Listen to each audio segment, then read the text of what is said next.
үй бүлөбүз дейт. Үй бүлөлүү адамдардын суроосу экен. Үй бүлөбүз бар. Азыр аябай оор абалда болуп атат. Сактап калыш үчүн кеңеш алалык дедик эле. Мен күйөөмө измена кылдым, азгырылып.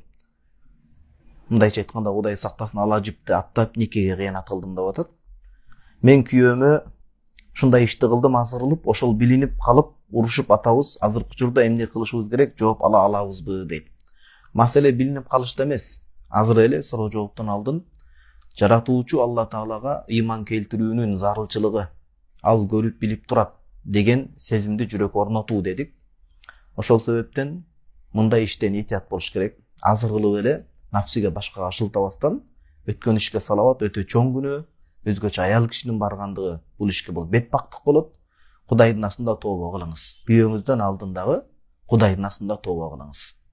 Кудай менен чындап тобо кылып